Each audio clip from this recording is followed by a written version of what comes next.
یہ سوال ہے کہ بندے کو کیسے پتہ چلے کہ اللہ تعالیٰ اس سے راضی ہے، اللہ تعالیٰ کا فضل کیسے تلاش کیا جائے؟ فَاذْكُرُونِي أَذْكُرْكُمْ وَاشْكُرُوا لِي وَلَا تَكْفُرُونَ۔ اللہ تعالیٰ نے دو قانون بنائے ہیں، اگر آپ کے علم میں ہو تو پھر آپ کو یقین ہوگا کہ اللہ آپ سے راضی ہے۔ ایک قانون میں وہ کہتا ہے کہ مَا يَفْعَلُ اللَّهُ بِعَذَابِكُمْ، مجھے کیا پڑی ہے کہ عذاب کروں، مجھے کیا پڑی ہے تمہیں تکلیف دوں، مجھے تو کوئی ایسا مرحلہ درپیش نہیں ہے، میں نے کسی سے بدلہ تھوڑی لینا ہے۔ خدا تو کہہ رہا ہے ما یفعل اللہ بعذابکم، مجھے کیا پڑی ہے کہ تمہیں تکلیف دوں، عذاب کروں۔ ان شکرتم و آمنتم، اگر تم مجھے یاد کرنے والے اور مجھ پہ ایمان رکھتے ہو تو تمہیں عذاب نہیں ہو سکتا۔ تو خواتین حضرات، عذاب تو گیا نا، ایک چیز تو گئی نا، اور بڑی سادگی سے گئی کہ اگر تم مجھے یاد کرتے رہتے ہو اور اگر تم پہ مجھے اچھا ایمان رکھتے ہو تو ایک کام تو ہوا کہ ما یفعل اللہ بعذابکم، مجھے کیا پڑی ہے کہ تمہیں عذاب کروں۔ دوسری بات دیکھیے گناہ کی، میں اپنے بات میں گارنٹی دے بیٹھا ہوں، اس نے کہا جو مرضی گناہ کرو، اگر تمہیں میرا پورا یقین ہے اور میری رحمت پر یقین ہے تو جب بھی تم توبہ کے لیے پلٹو گے میں ضرور اسے قبول کروں گا۔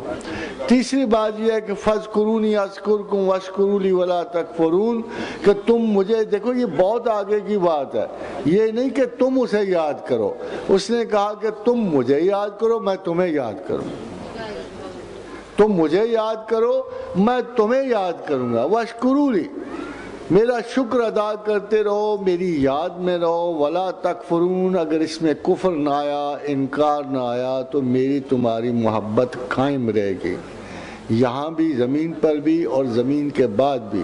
سب سے بڑا اگر اصول نکالیں نا ہم خدا کی رضا کا، محبت کا، رضامندی کا، تو وہ یاد پروردگار ہے، وہ اللہ کی یاد ہے، وہ تسبیح الہی ہے۔ اگر آپ فرائض کے بعد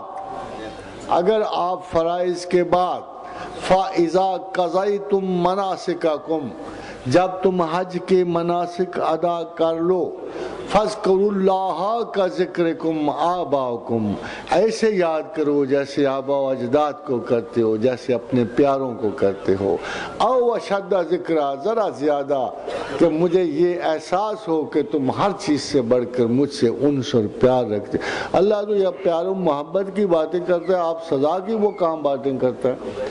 سزا کا تو وہ ذکر بڑا کم کرتا ہے، اہل کفر کے لیے کرتا ہے، نہ ماننے والوں۔ آپ لوگوں کو اس کا کیا پرابلم ہے؟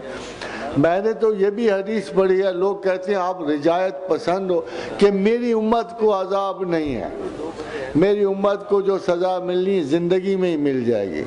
اس لیے اپنی صحتیں سلامت رکھو زندگی میں، اور اپنے آپ کو ہر اس قدم سے بچاؤ جو کسی وقت خدا کی رضامندی کو الٹیمیٹلی لے جائے۔